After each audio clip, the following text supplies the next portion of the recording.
নমস্কার কৃষ্ণপ্রেমী গুণী শ্রোতাজনেরা, আপনারা জানবেন যে আনন্দের আধারই হলেন ভগবান শ্রীকৃষ্ণ। আধুনিক বিজ্ঞানীরা এবং দার্শনিকেরা এই চারটি বিষয়ে চিন্তা করে না: জন্ম, মৃত্যু, ব্যাধি ও জরা সম্বন্ধে। এগুলিকে তারা দূরে সরিয়ে রাখে। ও আমরা সুখী হব, এই জীবনটি উপভোগ করা যাক।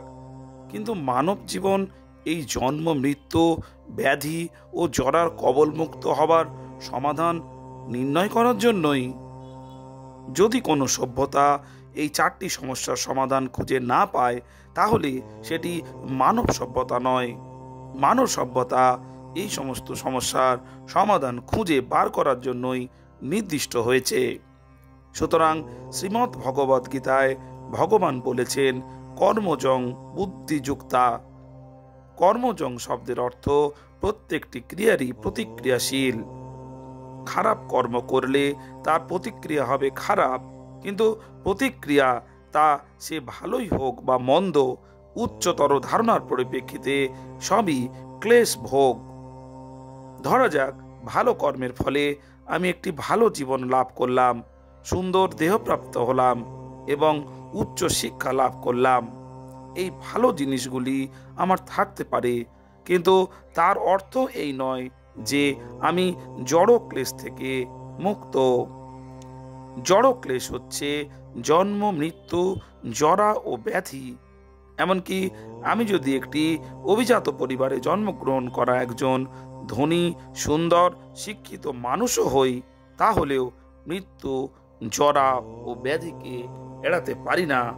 তাই আমাদের কখনোই পুণ্য কর্ম বা পাপ কর্মের বিষয়ে বেশি চিন্তা করা উচিত নয়। আমাদের কেবল অপ্রাকৃত কার্যকলাপের বিষয়েই চিন্তা করা উচিত। সেটি আমাদের এই জন্ম, মৃত্যু, জরা ও ব্যাধির বন্ধন থেকে রক্ষা করবে। সেটি আমাদের জীবনের লক্ষ্য হওয়া উচিত। ভালো বা মন্দ বিষয়ে আমাদের আগ্রহী হওয়া উচিত নয়। দৃষ্টান্তস্বরূপ, কেউ হয়তো ব্যাধিগ্রস্ত হয়ে কষ্ট ভোগ করছে, সে শয্যাশয়ী হয়ে আহার করছে। শ্রোতাজনেরা, বিশ্রীভাবে মলত্যাগ করছে এবং তিক্ত ঔষধ সেবন করছে। তার ধাত্রী সবসময় তাকে পরিষ্কার রাখার চেষ্টা করছে, তা না হলে দুর্গন্ধ হবে। এই পরিস্থিতিতে সে যখন শয্যাশায়ী হয়ে রয়েছে, তখন কিছু বন্ধু এসে তাকে জিজ্ঞাসা করলো, সে কিরকম বোধ করছে? হ্যাঁ, আমি ভালো আছি। এটি কিরকম ভালো? অস্বস্তিকর ভাবে শয্যাশায়ী হয়ে রয়েছে, তিক্ত ঔষধ সেবন করছে এবং নড়াচড়া করতে অক্ষম। তবুও এত কিছু অসুবিধা সত্ত্বেও সে বলছে, আমি ভালো আছি। তেমনি আমাদের জড়জাগতিক জীবনে যদি আমরা ভাবি যে আমি সুখী, সেটা মূর্খতা। জড়জাগতিক জীবনে কোনোই সুখ নেই। এখানে সুখ লাভ করা অসম্ভব। এই পরিস্থিতিতে আমরা জানি না সুখের অর্থ কি। তাই এই শব্দটি ব্যবহার করা হয়েছে মনীষীন ও চিন্তাশীল। আমরা কিছু বাহ্যিক কৃত্রিম উপায়ে সুখের সন্ধান করছি, কিন্তু কতদিন তা স্থায়ী হবে? তা স্থিতিশীল হবে না। আমরা আবার দুঃখে নিমজ্জিত হব। ধরা যাক, নেশা করার মাধ্যমে আমরা সুখ অনুভব করতে পারি। সেটি আমাদের প্রকৃত সুখ নয়। যেমন হয়তো ক্লোরোফর্ম প্রয়োগ করে আমাকে অচেতন করা হলো এবং আমি অপারেশনের ব্যথা অনুভব করলাম না। তার অর্থ এই নয় যে আমার অপারেশন হচ্ছে না। এটি কৃত্রিম, কিন্তু প্রকৃত আনন্দ, প্রকৃত জীবন রয়েছে।